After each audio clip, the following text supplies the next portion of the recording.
Ryland and Scarlett Hartley were admired figures in the town of Millbrook, both successful professionals in their mid-30s. They appeared to embody stability, compassion, and devotion, especially to their 5-year-old daughter, Zoe.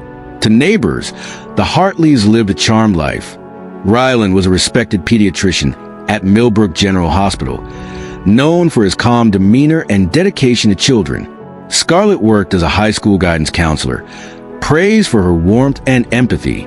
Together, they were deeply involved in the community, volunteering, hosting gatherings, and presenting themselves as model parents. Zoe was the center of their world, or so it seemed. Behind closed doors, a disturbing reality was unfolding.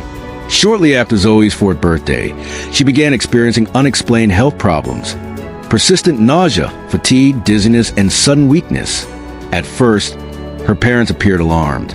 Appointments were scheduled, tests were run, specialists were consulted, but no diagnosis ever fit.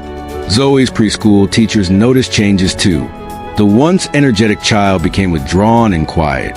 Her health seemed to fluctuate without explanation, sometimes improving, then suddenly worsening again. As months passed, Zoe grew visibly weaker. The community rallied around the Hartleys. Fundraisers were organized. Meals were delivered. Scarlett shared emotional updates online, thanking everyone for their prayers and support. Ryland stayed late at the hospital, researching rare pediatric disorders. To most, they looked like devoted parents facing every family's worst nightmare. Still, a few unsettling patterns began to emerge. Zoe's symptoms often intensified when Ryland was home or on shift at the hospital, and eased when he wasn't. A nurse recalled seeing Scarlett hastily hide something during a hospital visit. A neighbor noticed Zoe playing energetically one afternoon, only to hear Scarlett later describe her as too sick to stand. These concerns were quietly dismissed. After all, who would suspect parents like the Hartleys? As Zoe's condition worsened, her world shrank. She was withdrawn from preschool. Playdates stopped. Medical visits became constant. Her home, once filled with laughter, became silent and tense. Behind that silence was a secret. Late at night, when the house was quiet, Ryland and Scarlett worked together, crushing medications, carefully measuring doses, convincing themselves it was necessary. Scarlett craved sympathy, attention, and validation. Ryland, though conflicted, went along, using his medical knowledge to hide what they were doing. They told themselves it was temporary. It wasn't. Zoe, too young to understand, began associating her parents' attention with pain. She learned not to refuse food or medicine. Fear replaced trust. The turning point came when medical staff could no longer ignore the inconsistencies. Dr. Anita Sharma, overseeing Zoe's care, grew deeply concerned. Tests suggested repeated poisoning, yet no illness explained the pattern.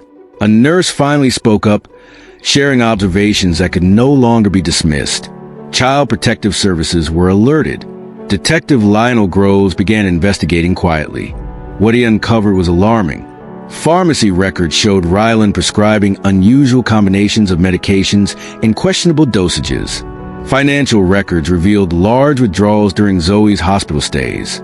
Social media painted a carefully curated image that didn't match earlier signs of strain. Then came the most chilling evidence. Zoe's preschool teacher found an old drawing made just before Zoe fell ill. It showed a sad stick-figure child surrounded by pill bottles. Written across the page were the words, "Mommy's special medicine makes me sick." That drawing broke the case open. Under questioning, Ryland collapsed. He confessed, admitting the plan had started as a way to gain attention and financial support, but spiraled beyond control. Scarlett denied everything.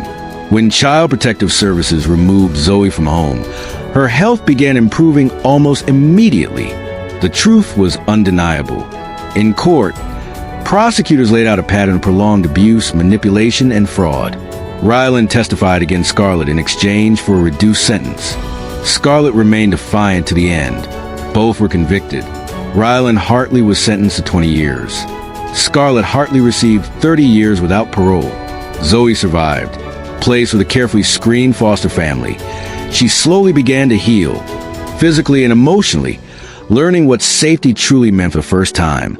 Millbrook was left shaken.